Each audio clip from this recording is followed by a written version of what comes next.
Échec double. Mon cheminement spirituel a commencé à l'âge de 20 ans.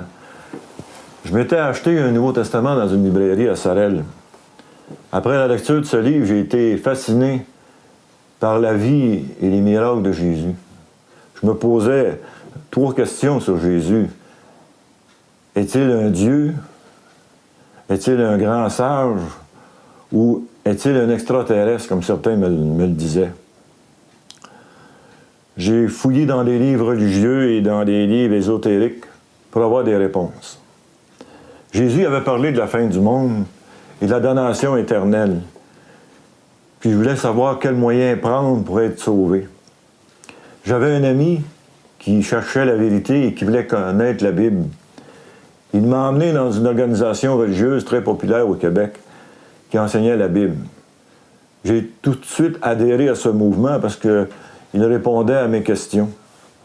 Les dirigeants religieux nous disaient « Si vous voulez être sauvé, il va falloir que vous observiez toutes les règles de notre organisation et être en accord avec toutes les pensées qui sont dans nos publications. » On nous demandait d'aller aux réunions 5 fois par semaine.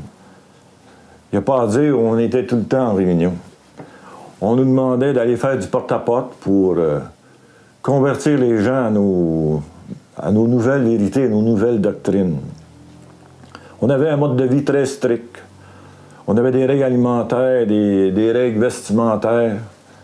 Pour te donner une idée, un chrétien qui n'avait pas son habit et sa cravate, il ne pouvait pas s'asseoir dans la salle d'assemblée. J'ai trouvé ça pas mal fort.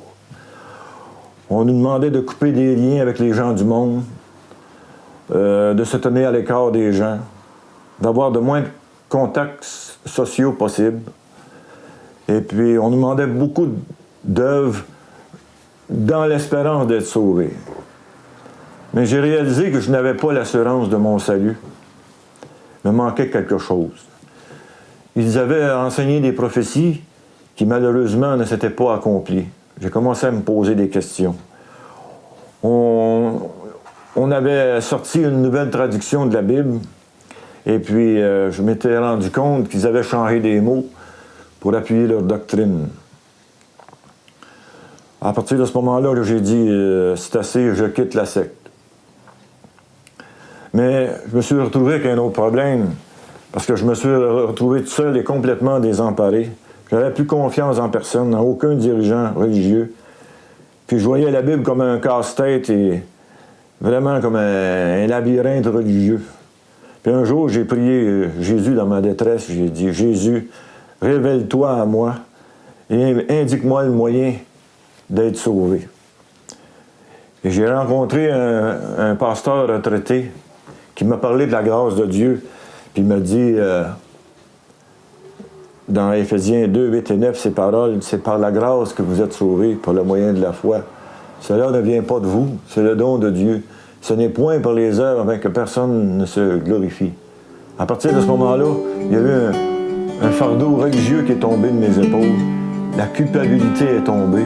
Puis je me sentais bien. Là, j'ai réalisé la grâce de Dieu.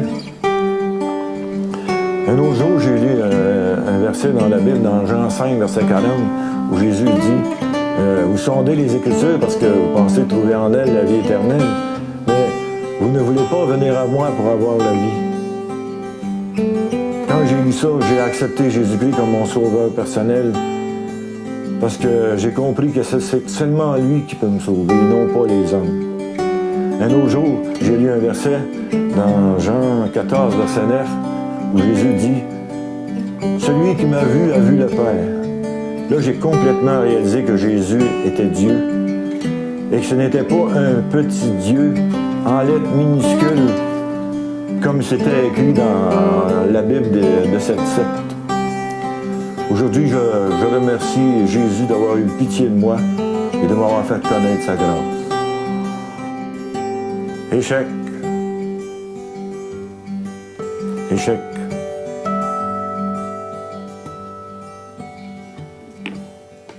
Tu peux pas, t'es échec.